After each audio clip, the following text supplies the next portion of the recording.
IOQM 2020 3 marks question. How many two-digit numbers have exactly 4 positive factors? Here 1 and number n are also considered factors of n. जैसे example है 10 के कौन कौन से factor होंगे positive factor 1, 2, 5, 10। 10 हमारे पास एक रिक्वायर्ड नंबर है। तो 4 फैक्टर्स चेक करने के लिए हम लोग नंबर्स को ऐसे ले लेते हैं।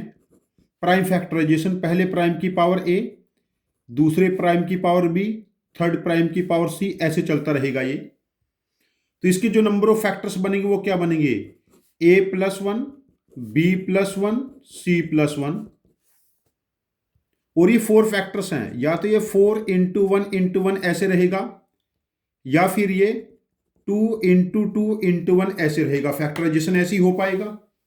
कंपेयर कर लेते हैं। देखो, यदि हम a+1 को वैल्यू a+1 को 4 ले लेते हैं पहले केस में, this is case 1 and this is case 2। Case 1 के बारे में बात कर लेते हैं। यदि a की वैल्यू 3 है तो b की वैल्यू 0 हो जाएगी, 1 से कंपेयर करेंगे। c की वैल्यू 0, तो उस केस में नंबर क्या बना? प्राइम का क्यूब। जैसे प्राइम का क्यूब 2 का क्यूब है, या फिर 3 का क्यूब है, या 5 का क्यूब है, 7 का क्यूब। इन सभी नंबर के 4 फैक्टर रहेंगे। जैसे 2 के क्यूब के फैक्टर कौन कौन से हैं? 1, 2, 4, 8। 1, 2, 2 स्क्वायर 2 क्यूब। इन सभी के कितने कितने फैक्टर हैं हमारे पास? 4 फैक्टर हैं। 2 क्यूब हमारे पास सिंगल डिजिट नंबर है, 8 है, because we have to find 2 digit number. 5 cube 125 हो जाएगा। ये सारे 3 डिजिट नंबर हैं। इस कैटेगरी में अभी हमारे पास एक ही नंबर ऐसा एग्जिस्ट हुआ है। अब देखिए केस 2। केस 2 हमारे पास क्या है?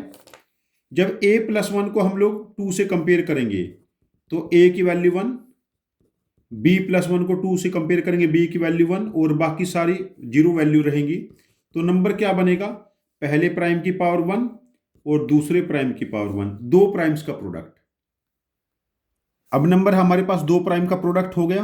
देखो प्राइम नंबर क्या क्या है हमारे पास? देखो 2, 3, 5, 7, 11, 13, 17, 19, 23, 29, 31, 37, 41, 43, 47।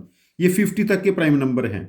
इससे जो नेक्स्ट प्राइम नंबर 53 लिखेंगे, यदि 2 से मल्टीप्लाई करेंगे तो प्रोडक्ट 3 डिजिट हो जाएगा। इसकी मुझे नीड नहीं है। अब देखो, कोई से भी 2 प्राइम नंबर को मल्टीप्लाई करेंगे। जैसे मैं एग्जांपल ले लेता हूं, 5 और 7 को मल्टीप्लाई किया, हमारे पास 35 बना। इसके फैक्टर क्या क्या होंगे? 1, 5, 7, 35। एग्जैक्टली 4 फैक्टर्स है ना। अब देखो 2 को मैं इनमें से किस किस नंबर से मल्टीप्लाई करूं कि प्रोडक्ट मेरे पास 2 डिजिट रहे? 5 से, 7 से, 11 से, 13, 17, 19, 23, 29, 31, 37, 41, 43, 47। ये सारे केसेस हो जाएंगे 2 के साथ। 1, 2, 3, 4, 5, 6, 7, 8, 9, 10, 11, 12, 13 केसेस हमारे पास बने। 2, 4, 6, 8, 10, 11, 12, 13। 3 को मैं इनमें से देखो 31 तक के किसी भी नंबर से मल्टीप्लाई कर सकता हूं, 2 डिजिट नंबर रहेगा। लेकिन 3 को जब 37 से मल्टीप्लाई करेंगे तो 3 डिजिट 111 हो जाएगा।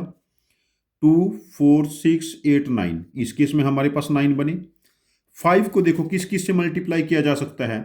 5 को हम 19 तक के किसी भी नंबर से मल्टीप्लाई कर सकते हैं, 5 को छोड़ के। 23, 5 जब 115 हो जाएगा। 1, 2, 3, 4, 5, यहाँ पर 5 केस जनरेट हो गए। 7 के केस में 7 2 ही नंबर से मल्टीप्लाई हो सकता है, 11 एंड 13। 13 7 या 91। बस इसके आगे नहीं जाएगा ये, बिकॉज 11 और 13 को मल्टीप्लाई करेंगे 3 डिजिट हो जाएगा। तो ये केसेस बने 13 + 9, 22, 27, 29। 29 केस ये हो गए। और एक केस हमारे पास पहले आया था 3 क्यूब। तो हमारे पास सच नंबर्स एग्जिस्ट होंगे 30। 2 डिजिट नंबर हमारे पास 30 ऐसे 2 डिजिट नंबर हैं जिनके एग्जैक्टली 4 डिस्टिंक्ट फैक्टर्स हैं। यदि आपके पास इस क्वेश्चन को करने का कोई डिफरेंट लॉजिक है जो मेरे लॉजिक से ज़्यादा इफिशिएंट है और डिफरेंट होना चाहिए, तो आप अपने लॉजिक को कमेंट बॉक्स में पोस्ट करना। मैं आपके लॉजिक को समझूंगा, और यदि मुझे वो ज़्यादा इफिशिएंट लगता है तो मैं इस क्वेश्चन का एक और वीडियो सॉल्यूशन बना के इसको रिपोस्ट करूंगा। ये चैनल हम सब की लर्निंग के लिए है। Thank you very much for joining with us. Happy learning with us.